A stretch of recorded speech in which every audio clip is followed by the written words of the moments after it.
So our next speaker is Dr. Ashleigh Tuite, and Dr. Tuite is an infectious disease epidemiologist, mathematical modeler, and assistant professor at the University of Toronto's Dalalana School of Public Health.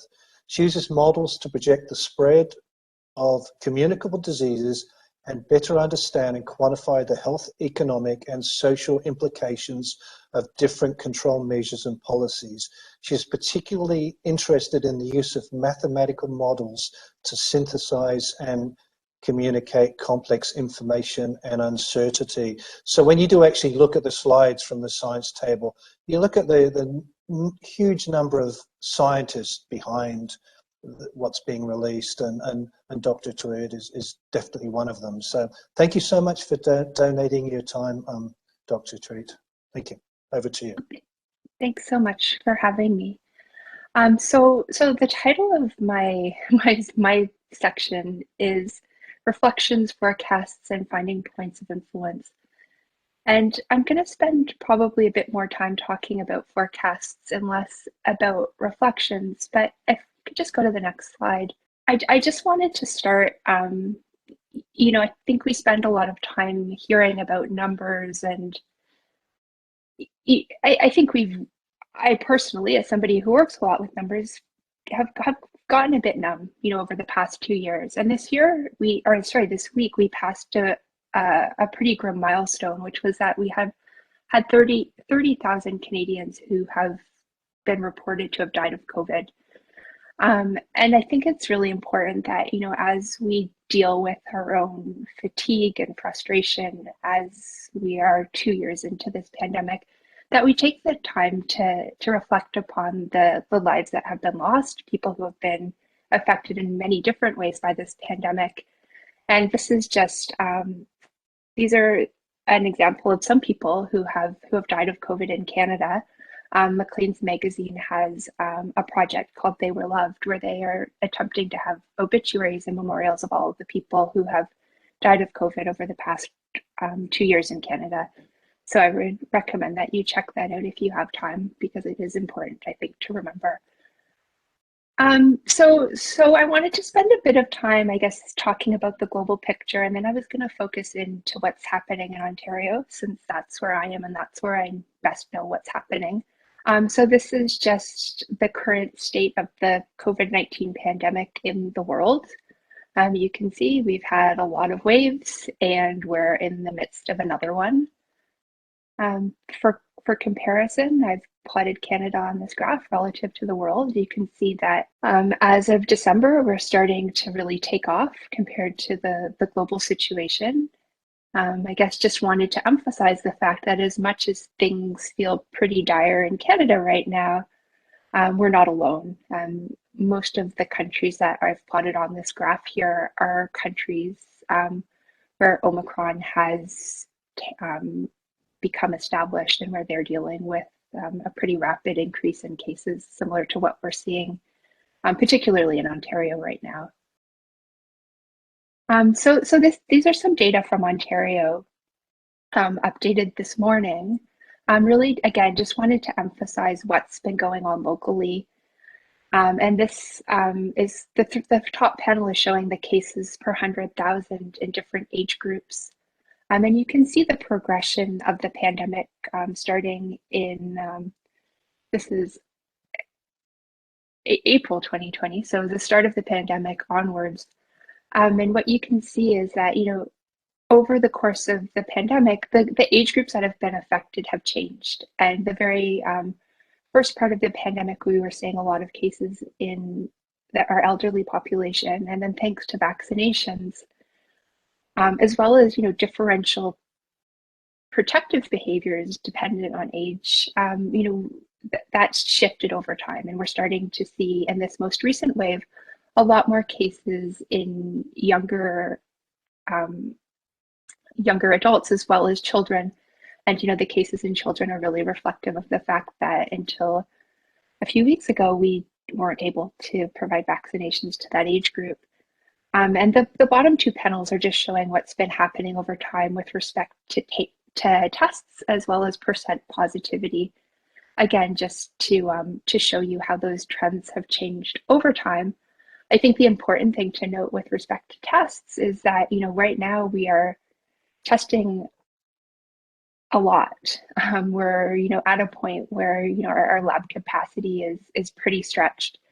And it is quite likely that over the next couple of weeks, it's not going to be able to keep up with the number of people who need to be tested, such that our data in terms of reporting cases is likely to no longer be particularly meaningful, because we're just not going to be able to test all of the cases. So this is just zooming in on the data that I was showing you in the last panel, just to show you a little bit more clearly what's been happening over the past several months in the Ontario context, again, broken down by age groups.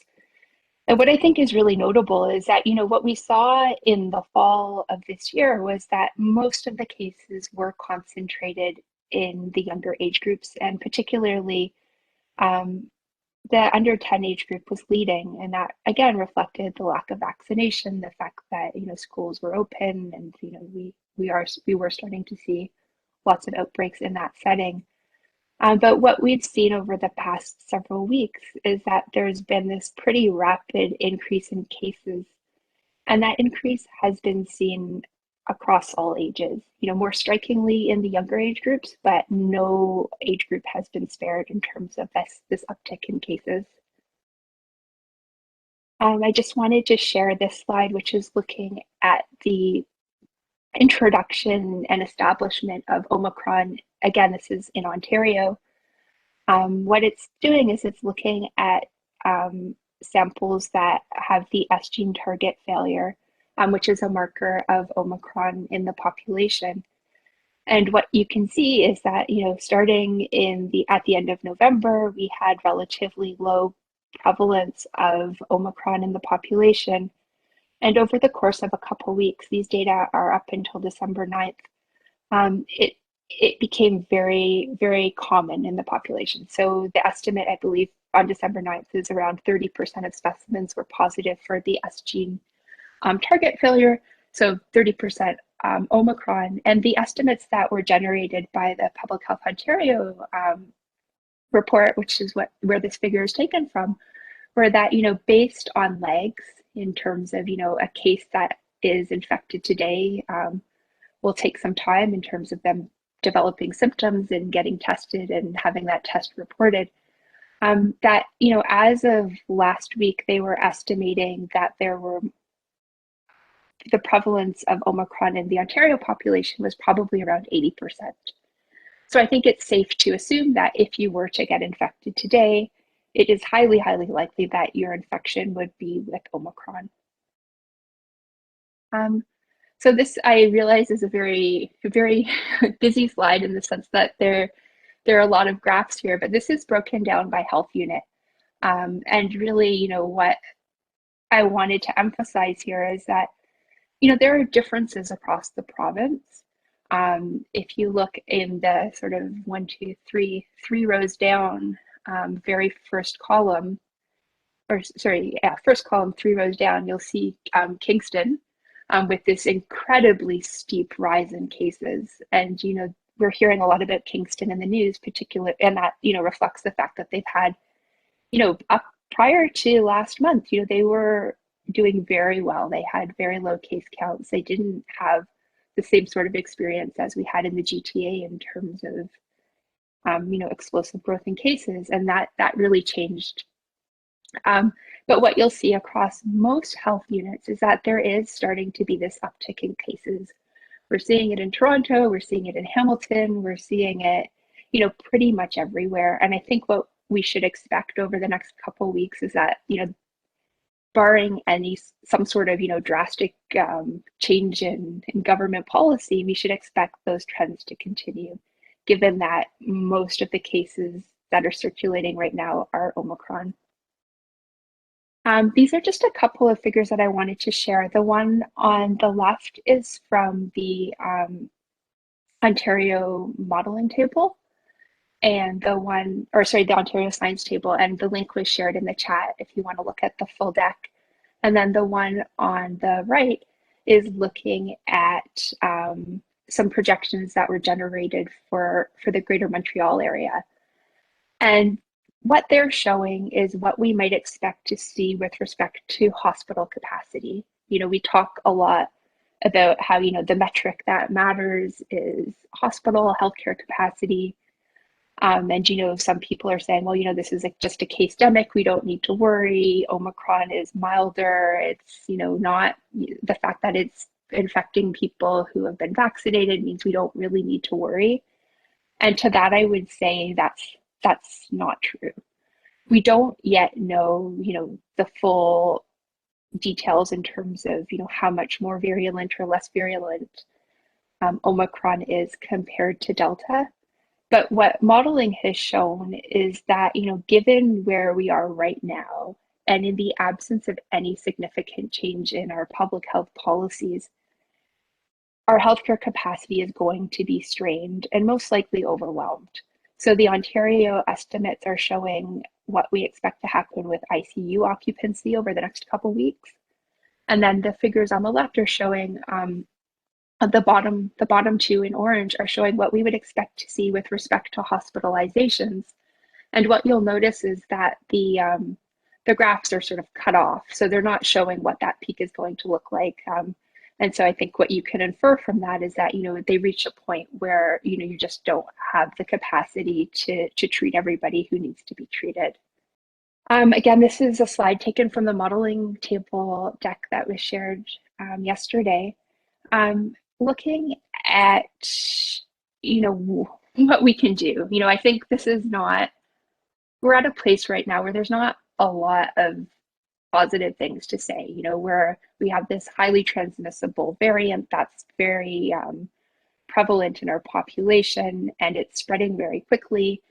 And what the models predict is that in the absence of additional measures, and that's what's shown on this graph in the pink color, we are going to very, very rapidly see case numbers that are far beyond what we've seen in the past, despite the fact that, we have a very well vaccinated population. But what's shown in green is how that trajectory might change. And what the science table modeled here was looking at a circuit breaker, which reflects essentially a pretty dramatic reduction in the number of contacts that people have. So about 50% of sort of your typical contacts, as well as a rapid rollout of boosters. And just sort of in the spirit of not only sort of talking about bad news and thinking about the things that we can do and how we can sort of change the shape of that curve, is we've had some good news. As Dr. Tellier already mentioned, we know that the boosters help. Third doses will increase protection against Omicron. We do know that early data suggests that the vaccines do continue to protect against severe illness. We're starting to see in Ontario increased access to third doses, and to a lesser extent, rapid antigen tests. But hopefully that's something that we may see change in the next couple of weeks in terms of ensuring that everybody has access to these tests. We've also had the recognition of the importance of airborne transmission in hospitals, specifically with Public Health Ontario releasing new recommendations for the use of N95s. The recommendations, are maybe not don't go as far as we would want them to go, in the sense that they recommend the use of N95s when treating a patient with known or suspected COVID, so it's not continuous use of N95s. But it's a change. It's a policy change in the right direction. I guess I wanted to leave on a positive note in terms of what can we do as individuals. I think there's absolutely this sense of frustration watching what's happening and knowing that bad things are coming our way, and it feels like, well, we're definitely not responding in a way that's sort of in a way that is acknowledging the extent of sort of what is to come. Having said that, there are things that we can do. First of all is get vaccinated, whether it be with your first, second, or third dose as soon as you're eligible. Help others get vaccinated. I think, there are a lot of people who may be eligible to be vaccinated who are having a hard time accessing vaccines. And so if you're able to help others, that's something that you can do now. Use rapid tests if you have them before gathering indoors with others. What I've put on the sort of right-hand slide here is a picture that I took off of Twitter where somebody was testing themselves with a rapid antigen test morning, lunchtime, evening, and this morning. And what you can see is how quickly that test changes from sort of negative to positive. So that last test there is positive. And so you could imagine that if that person would have done their rapid antigen the night before and then gone out to meet with friends in the morning, they wouldn't know that they were positive. So it's really important that if you are using these rapid tests, to use them just before you're meeting up with others. Upgrade your mask if you haven't already, and help others understand the importance of wearing a high quality mask. Again, this shouldn't be on individuals. This should be something that is communicated widely. But unfortunately, that's not the world that we live in. And, limit the amount of time you spend indoors unmasked with non-household members. I would say now is really the time to reconsider, do you need to do certain activities or not? Particularly gyms and restaurants are something to think about in terms of risk, recognizing that, you can still get infected despite being vaccinated. Yeah, and that's all I wanted to say. And again, just wanted to, remind everyone to, remember that as tiresome and as long as this pandemic has been, we're at a point now where we understand how the virus is spread. We have tools available to us to protect ourselves and to protect others. And, there is an end in sight. And thank you for your time, and happy to answer any questions you may have. Thanks, Dr. Tuite, again. I might ask a question and then refer to a question from Dorothy in the chat box. Quite a few sessions ago, I think we had David Fissman present, and we're talking about, the source of transmission, infection. And there was some speculation at the time that, it's the community transmission is the problem. And I'm just wondering, if you think about schools, kids being in close proximity, possibly, some schools not being as well ventilated. I'm just wondering if you could comment on the difference between, say, community transmission being the source and schools being the source, if you were to weigh those two up. It's a good question, and it's one that I think if you had a bunch of people in a room, they would argue quite strongly about where transmission is happening. The schools have been interesting in the sense that, early on in the year, I think for me, at least in the school year, my expectation was, kids return to school and we would start seeing spread in schools. September, October, we really weren't seeing that. I think, what it ultimately comes down to is, there are measures in place in schools. Are they perfect? Absolutely not. Some schools are a lot better than other schools in terms of ventilation. Asking kids to wear masks all day is, again, is a big ask. But having said that, I think, those imperfect layers of protection, when you have lower community transmission, seem to have been enough to really keep things under control. The challenge is when you start having higher community prevalence, you have more and more introductions into the school setting, and all of those layers of protection are tested more. It's basically a stress test. And what may be sufficient to avoid one case or sort of one outbreak. If you start sort of throwing more and more infected cases at this system, you do start seeing transmission happening in the school setting. And this is on top of the fact that we're dealing with a more transmissible variant now. So it's, there are a lot of factors going on. And I think, I don't think it's a matter of, schools are safe or schools are not. It's really a matter of, using the information that we have about how the virus transmits and using these layers of protection that we have available to us to sort of essentially recognize that cases are going to be introduced into that setting, and what can we do to minimize the chances of that individual case leading to onward transmission. Great, thanks very much. So there is a comment that, let me think here. Oh, there's a few coming in now lately. I might, Dorothy does have a question. Did you want to show yourself? And I think Lawrence Sverchev might have a question too. So maybe we'll go to Dorothy and Lawrence, if that's okay, in that order. Oh, thanks, Kevin. So nice to actually see you, Ashleigh, and thanks for all that you've been doing. So my question, I had two things that were sort of related.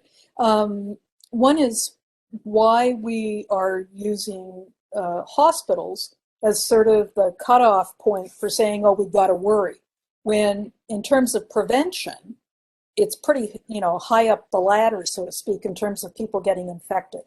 And then the other question I had was around following up on Kevin's was, what about workplaces and the resistance to naming workplaces as places where the virus is being transmitted, and even thinking about schools as workplaces, because they have a lot of staff in them. It's not just the kids.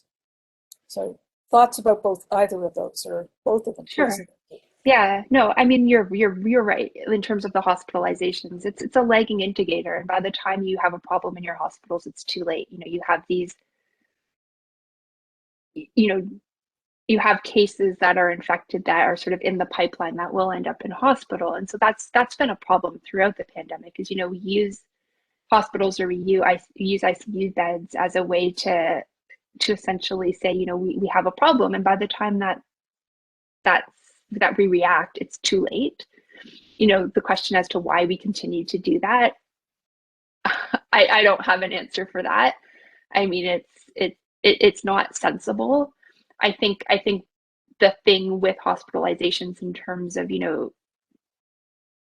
decision makers is that it's a hard outcome. You can talk about cases and you can sort of come up with explanations about why they don't matter, why, now that we have a more highly vaccinated population, that's not going to translate into hospitalizations. But they do matter. And, I think, we've again had multiple experiences where people are talking about, decoupling or defanging, where cases aren't going to translate into hospitalizations, and it's never borne out. And so I think, we need to continue to pay attention to cases. It's just that,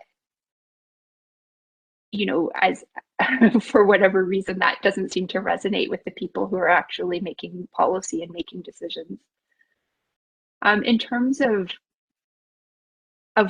workplaces, again, I think it's political. It's been a problem throughout this, is, we haven't really, I don't know if we've collected the data, but it certainly hasn't been shared. And I think, it's not because workplaces are magical and people aren't getting infected. I think it's more about, this resistance to, naming and shaming, which, is legitimate. But also, I think because we don't share that information, it's really not on the radar. And I know that that again was an issue when, we were talking in previous waves about, having restrictions in place, is because people who weren't really seeing that data, there was this sense of, well, why are we asking people to work from home if they can? Why are we talking about shutting down certain types of businesses, or, and, I think the data are powerful. It's just, they really haven't been shared in the same way that, school outbreaks have been shared, not perfectly, but I think more transparently than other workplaces. Great, thank you. I have some other thoughts about that. Can we, I'm just wondering if we can Fine. hold some other questions off until the end, just so that we can get through the other speakers. And I just thought Lawrence might want to ask a question before we go to our next speaker. Over to you, Lawrence. Thanks, Dorothy. Okay, thanks very much, Kevin. Appreciate the opportunity to comment. Ashleigh, hello. My name is Lawrence Furchev. I'm an occupational hygienist in British Columbia. About a year ago, I think it was a year ago, BC CDC put out a report, and they showed on the curve that